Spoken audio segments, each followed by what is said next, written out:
Всем привет! В сегодняшнем ролике поговорим с вами о приложении UniGCS, наземные станции управления от компании SIY, которая работает на любом Android устройстве, совместима с Ardu Pilot, PX4, ну и в целом с Mavlink телеметрии. В прошлом году у меня уже был ролик на тему UniGCS, я обозревал ее впервые, тогда еще версия была там 1.2, что-то вроде этого. Сейчас прошло уже больше года с того ролика, и приложение еще осенью прошлого года стало версией 2.0, и вот весной уже вышло обновление 3.0, и тут я уже подумал, что край нужно делать обзор на UniGCS, а именно что конкретно в нем изменилось со времен версии 1.0.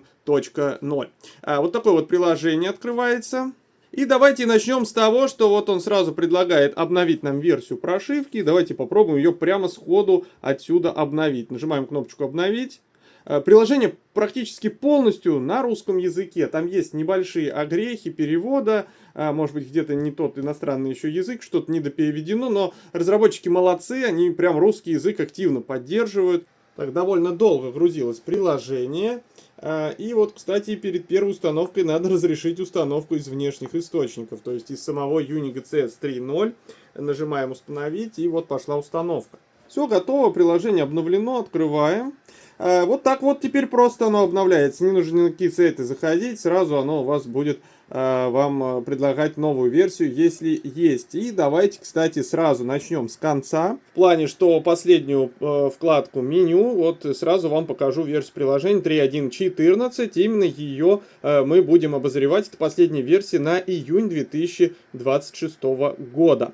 И первое, с чего хочется начать, это с того, что они поменяли в версии 3.0, перенесли пункт настроек подключения. Из вот тут вот верхний был пункт раньше, сейчас тут все, что касаемо пульта, да, а теперь вот внизу в настройках подключения мы можем здесь задавать подключение как телеметрии полетного контроллера, то есть выбирать тип необходимый, так и выбирать подключение к камере. И вот это очень удобно, то что они вынесли это все в один раздел, и все сгруппировано, все понятно, и не на самой первой вкладке это все находится сейчас. Далее, следующее изменение. Очень на самом деле интересное, это добавили теперь телеметрию. Здесь есть пункт, в котором пишутся все ваши полеты. Вот если мы зайдем сюда, при условии, что у вас есть телеметрия Ardu Pilot, ну, вряд ли вы будете летать через это приложение без телеметрии, да, вы можете открыть ваш лог. И вот, например, тот полет, где я тестировал дальность связи UniRC-10 и UniRC-7, вот последний ролик, который выходил перед этим на канале. Давайте сейчас, чтобы было понятно, откроем спутниковую карту. Вот она прогрузилась, вот отсюда я стартовал, как видно. Здесь вот в левой части экрана видны все параметры абсолютно. Ну и давайте вот сейчас прокрутим, где я уже полетел. Ну вот примерно отсюда я полетел. Да, вот видно, как летит дрон. Ну, он тут отображается в виде самолета. Мы можем здесь менять скорость проигрывания, выбирать 2х или даже 4х. Тогда он летит прям вообще быстро. В реальном времени видны все параметры отображаемые, вплоть до координат даже есть. То есть, если у вас что-то случится с дроном, посмотреть его характеристики, да, на момент полета, что там с ним было. Давайте вот перемотаем чуть-чуть. Опять play нажмем. Где у нас будет дрон? Вот он уже вот здесь. То есть очень удобно стало, что прямо здесь на пульте в UniGCS вы можете посмотреть нормальную телеметрию. Да еще и все на русском языке, все абсолютно понятно. То есть за эту функцию однозначно плюс, очень жирный плюс UniGCS. Далее, что здесь еще изменилось? Значит, голосовые оповещения здесь добавили, большой, обширный пункт. Отдельный синтез речи можно настроить, интервалы тревоги, если какие-то срабатывают у нас предупреждения. Можно добавлять предупреждения, допустим, при превышении каких-либо порогов, начиная там от ветра, воздушной скорости и заканчивая пакетами связи. Да. Задавать подробные условия, когда эти оповещения у нас будут срабатывать. И, собственно, вот здесь вводить сам текст. То есть очень удобно, что если вы сами не можете успевать контролировать большое количество параметров на дроне, то какие-то наиболее критичные добавить сюда, вывести в условия и, соответственно, получать голосовые оповещения. Дополнительный большой пункт, и очень удобно, что он здесь появился. Можно немножечко в статусной строке поменять информацию о батарее, ну, я предпочитаю выводить сразу все. Также тип отображаемых координат, типы единицы площади, температуры, скорости. Ну, для нас, русскоязычных пользователей, это, в принципе, не актуально, как бы вот эти значения по умолчанию идеальны.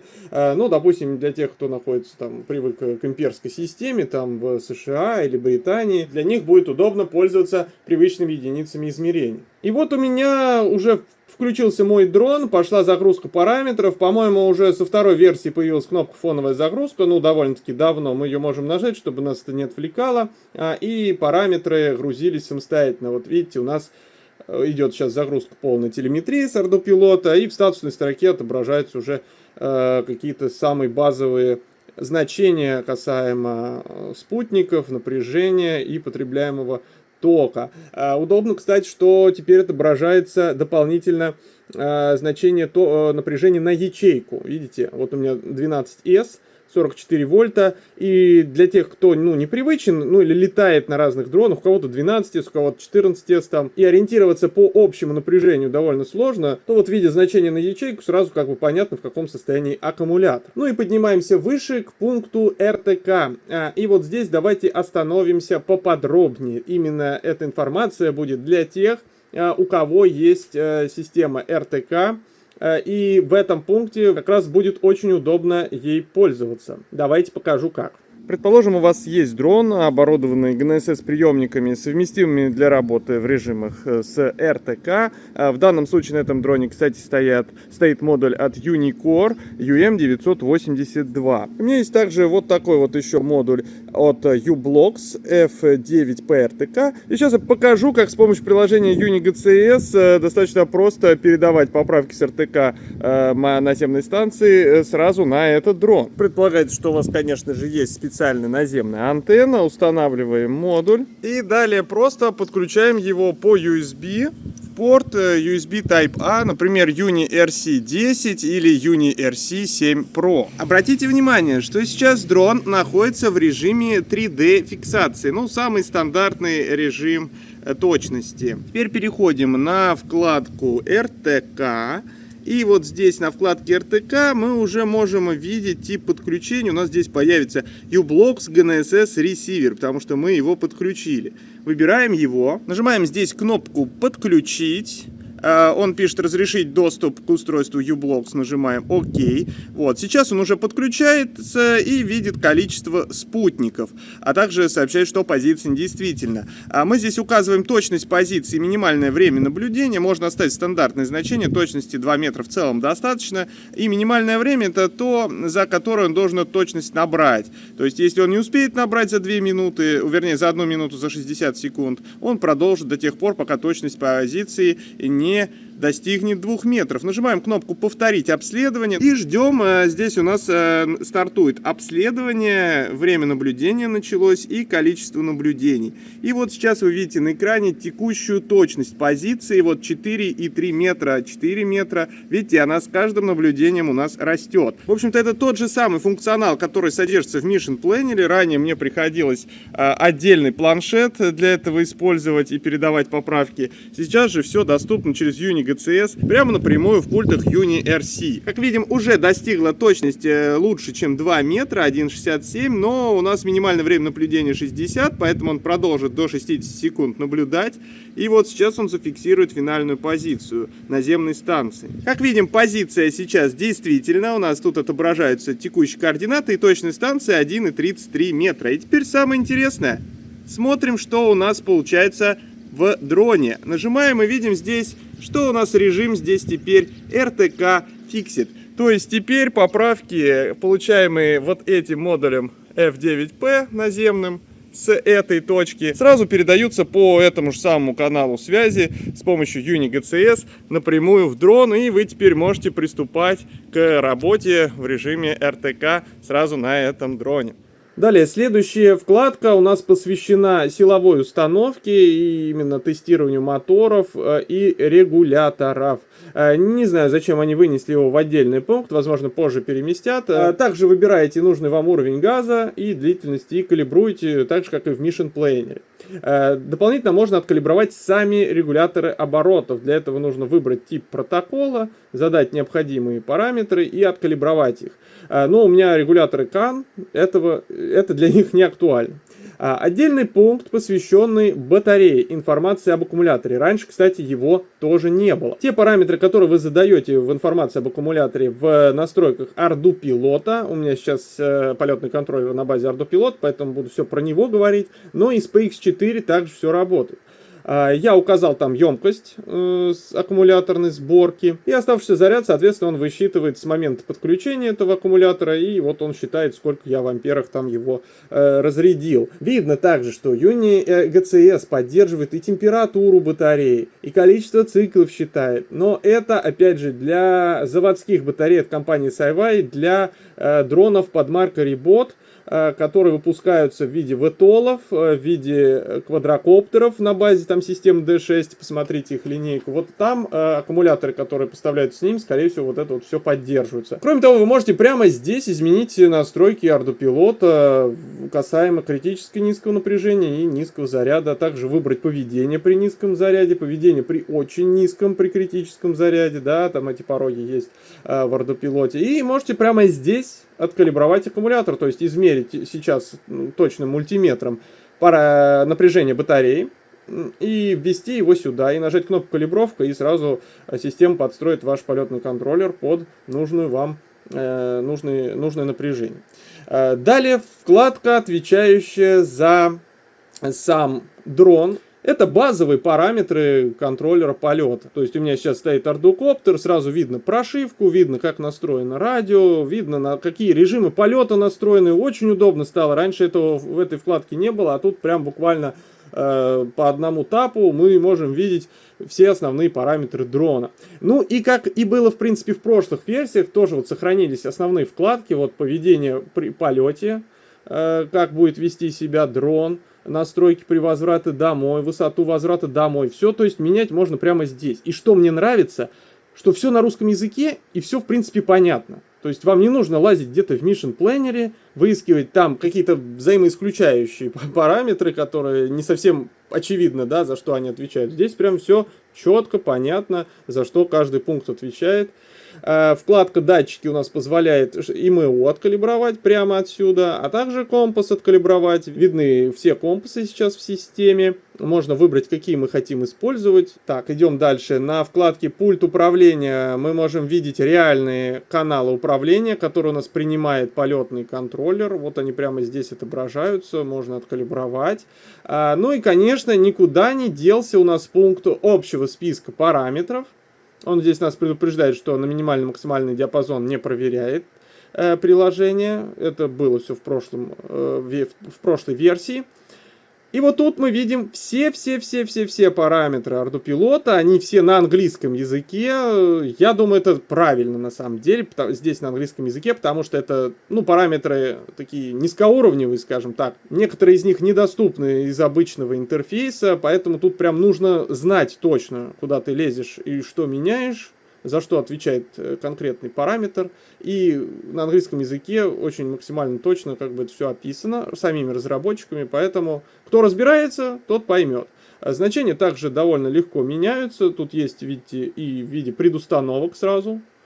То есть, если нажать на кнопочку, вот где 3 точки, он сразу вам предустановки выведет, какие есть у данного параметра.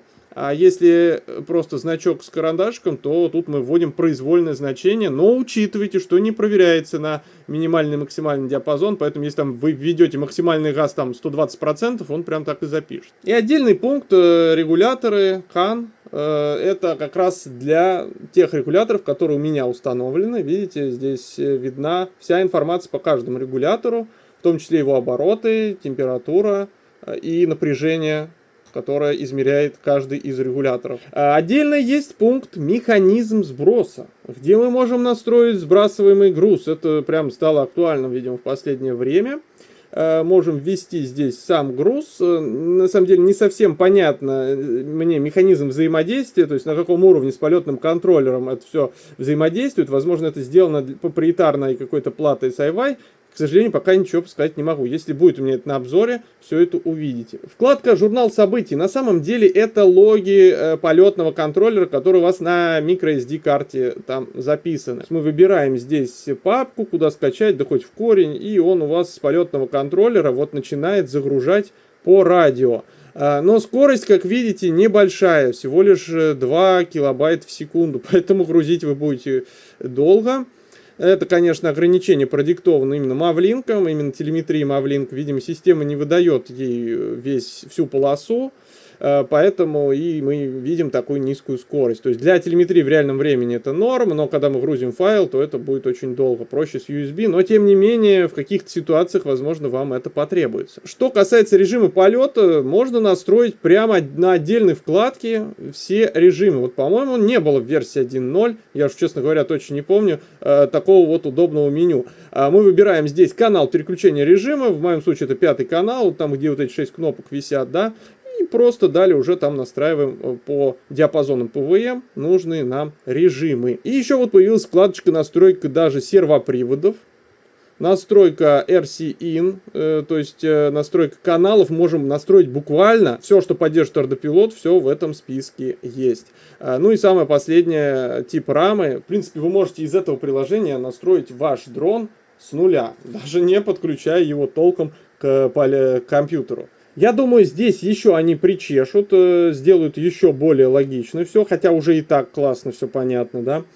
И в какой-нибудь версии 4.0 будет все вообще идеально. Видно, как за год приложение прямо изменилось в лучшую сторону и функционал серьезно увеличился. Ну и верхний пункт, который будет недоступен обычным Android-пользователям, это все, что касается именно пульта, на котором он функционирует. Вот сейчас у меня UniRC 10 Pro, и я уже показывал и в UniRC 7 Pro, когда обозревал, и в первом обзоре на UniGCS, что здесь можно настроить все параметры пульта. То есть это у нас не связано уже с ардопилотом, это именно все, что касаемо пульта, все настройки. Если помните, раньше было приложение SiWi TX, вот все, что было там, теперь это все находится вот в этой вкладке меню. Но и это еще не все. Это у нас самые основные настройки, но здесь есть также функционал миссий, полетных миссий. Чтобы туда попасть, нужно в нижнем углу левом раскрыть карту. И, собственно, здесь мы можем создавать различные миссии разного типа и снимать абсолютно в разных режимах, начиная там от простой линейной съемки, заканчивая картографией или 3D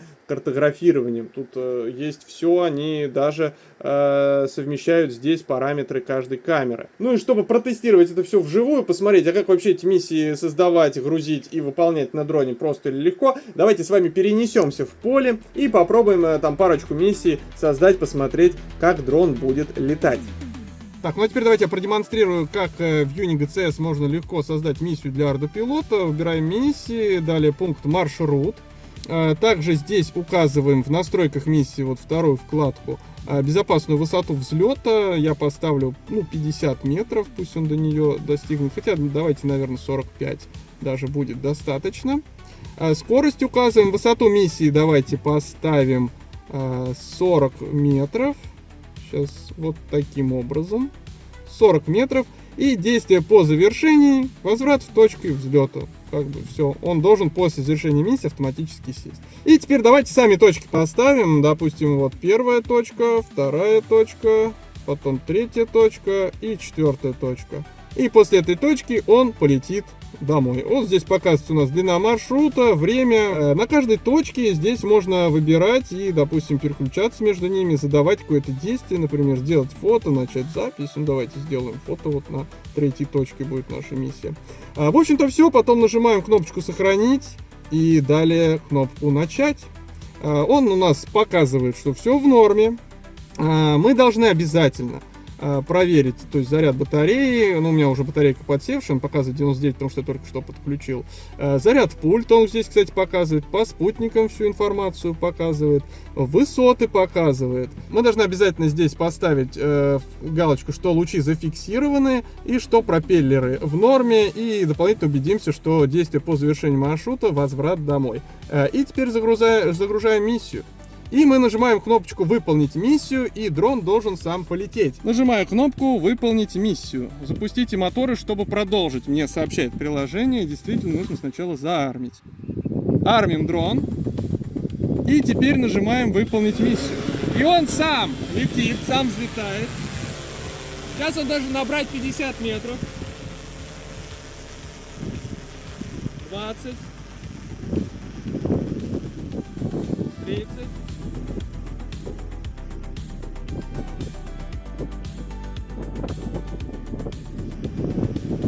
45. Все, он даже не стал, он уже полетел.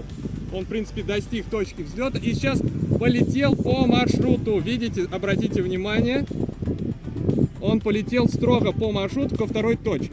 Далее у него остановочка. Правильно. Далее он разворачивается.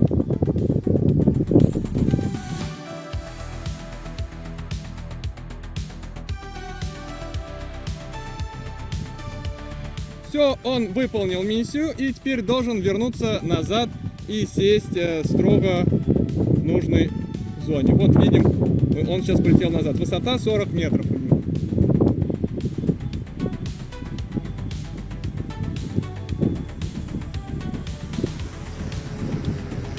Так, он завис над точкой старта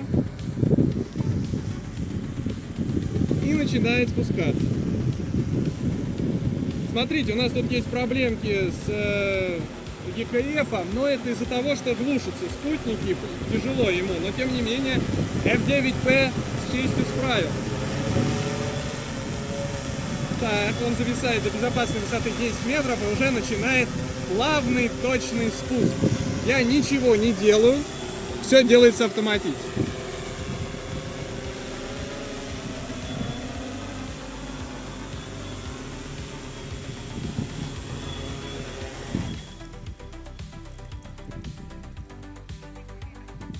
Все, дрон выполнил миссию, полностью автономный полет он совершил. И, кстати, вот я тут случайно нажал, можно здесь, видимо, создавать дополнительные точки и к ней перелетать прямо на карте. А теперь давайте попробуем создать миссию для картографирования. Выбираем уже пункт «Область». И здесь давайте разметим, вот у меня интернета нет, качество не очень хорошее. Ну, давайте вот такую вот область 60 на 60 метров. Обязательно нужно выбрать камеру, чтобы он построил сам маршрут, да, с каким расстоянием летать. Давайте, допустим, А8 мини выберем. У нас там сейчас камеры никакой нету. Высоту миссии. Именно от этого зависит разрешение выходное вашего изображения. Вот сейчас на высоте 100 метров будет всего лишь 5,6 сантиметров на пиксель, всего лишь одна линия вот здесь, как видите. Мы будем летать на более низкой, конечно, высоте, вот 30 метров. И как видите, вот он задал 4 вот таких пролета. Можно задать скорость полета, давайте поменьше сделаем, допустим 6 метров в секунду, там 5,7. Можно также менять курс, допустим, если нам удобнее летать вот так вот на 90 градусов. И безопасную высоту взлета тоже ставите, там, я поставлю тоже 30 метров, чтобы он и с нее и начал. Как видим, все, возврат к точке взлета у нас есть. И также в дополнительных настройках можно задать боковое и вертикальное перекрытие. Это как раз таки вот на эти линии-то влияет. Если мы здесь зададим, допустим, перекрытие 50% и боковое снизим, то линии будут реже. Соответственно, если мы их перекрытие задаем более крупное, то и линий будет больше. Вот, например, видите уже сколько. На самом деле именно на это влияет настройки камеры. То есть все зависит от объектива и вашей высоты. Оставим эти настройки, нажимаем кнопочку «Сохранить». И, в общем-то, переходим к взлету. Опять ставим здесь, что все готово. Грузим ее в дрон. И нажимаем кнопочку «Выполнить миссию». Все, и он автоматически полетел. Сейчас он взлетает на заданную высоту 30 метров.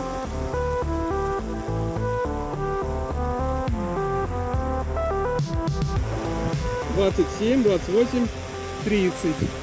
Все. И полетел выполнять миссию. Полетел к первой точке. Она у нас самая дальняя. Ну, вообще по правилам так и делается, что первая точка самая дальняя, и дальше он сам подлетает. Скорость, как видите, 5,7 метров в секунду. Он выдерживает точно, как я и задал. Так, и поехали.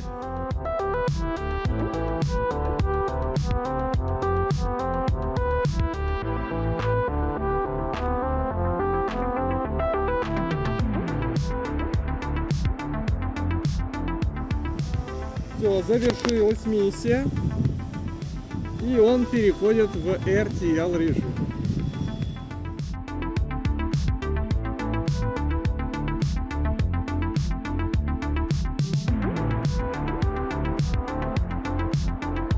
Все, миссия завершилась успешно. Очень удобный функционал, очень легко и просто все это делать. Что ж, вот такое вот мощное приложение у компании SIY получилось. UniGCS 3.0 это гораздо более мощное приложение, чем было там тот же год назад. Разработчики значительно усилили его функциональность, и я пока что не вижу причин для них останавливаться, да, там еще есть куда расти, что еще добавить, упорядочить, улучшить. И вот в контексте Android PX4, на мой взгляд, это лучшее приложение, особенно если для вас важен русский язык. Простое, понятное, в котором гораздо понятнее ориентироваться и можно проще настроить дрон, можно гораздо проще настроить миссии полетные, они очень легко грузятся, все понятно, дрон летит как положено. Поэтому если даже вы никакого отношения к компании SIY не имеете, ну в плане, что не пользовались их продуктами, вот это приложение я настоятельно рекомендую скачать вам вот прям на телефон, с которого вы там смотрите, или на компьютер, если вы за компьютером сидите, ставьте приложение для ПК, я оставлю ссылку в описании. И просто попробуйте, посмотрите, может быть вам оно понравится, и вы действительно остановитесь именно на этом приложении и будете пользоваться им. Вот такой вот у меня обзор получился дополнительных функций версии 3.0 UniGCS. Если вы уже успели попользоваться данным приложением, напишите в комментариях, что вам там понравилось или не понравилось. Я думаю, разработчики увидят эти сообщения, потому что они явно смотрят мой канал. И в будущем, может быть, исправят или что-то здесь улучшат в соответствии с вашими пожеланиями. Ну, у меня на этом все. Всем спасибо за просмотр. Пока!